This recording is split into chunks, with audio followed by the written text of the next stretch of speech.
Sir Ryan Molaco, Jail Provincial Administrator, BJMP Catanduanes. Pigtawan onra kan Bureau of Jail Management and Penology Bicol ang saindang mga personahes, manlain-lain na jail facilities as in stakeholders magin an man iba-ibang ahensyas di gobyerno kan enterong nakaalalay sa indang likod as in dayupot na nagsuporta kan sa indang mga pigpapaabot na di kalidad na serbisyo na naging dalan sa trayumpo kan BJMP sa riyon. Ang pagtaong onra, isinabay sa ika-32 na anibersaryo kan BJMP Bicol na ginibo kan Biyernes, Setyembre 29. Serbisyong makatao, may integridad at matatag tungo sa progresibong komunidad, ang naging tema kan aktibidad. Durante kaini, pigmidbid ang Camarines Norte Provincial Jail Office bilang Best Provincial Office of the Year. Best District Jail of the Year naman ang Daet District Jail. Best City Jail of the Year ang Legazpi City Jail. Mantang Best Municipal Jail of the Year ang Ginubatan Municipal Jail.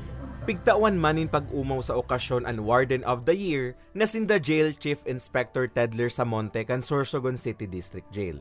Jail Senior Inspector Fernan Sunga kan Legazpi City Jail, as in Jail Inspector Jaime Sideño Jr. kan Piudoran Municipal Jail. Inimanin ni kadawang beses na binistong Best Female Jailer of the Year si Jail Officer 3 Joan Papa.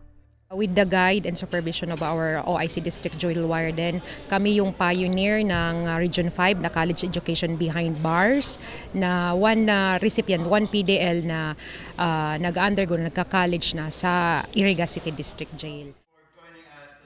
Durante kan selebrasyon, sabay man ipiglatag ni Jail Chief Superintendent Joel Superficial ang mga akumplishimento kan sa indang ahensya.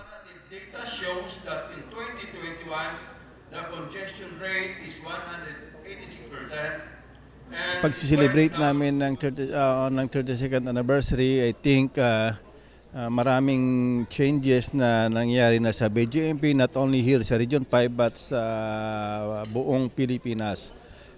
In fact, yung mga facility namin ngayon, we can say na nag-improve na because of the support of the national government.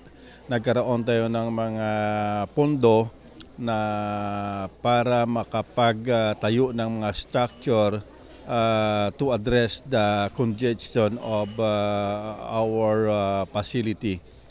Pigrepresentar naman ni Jail Chief Superintendent Dennis Rocamora si Jail Director Ruel Rivera.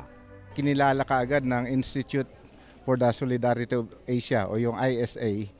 Binigyan kami ng Gold Award dahil nga naniniwala yung ISA na ang BJMP ay compliant na doon sa performance governance system. So, ibig sabihin, magandang panimula yan para marating ng BJMP yung aming aim na maging at par sa world-class standards pagdating sa jail management. Mientras tanto, laom kan BJMP Bicol na sa paagi kan sa indang mga advokasya, proyekto asin mga programa, lugod dikit-dikit ng mahali ang istigma sa Persons Deprived of Liberty o PDL. Para sa mga baretang tatak Bicol, Carmelo Balia.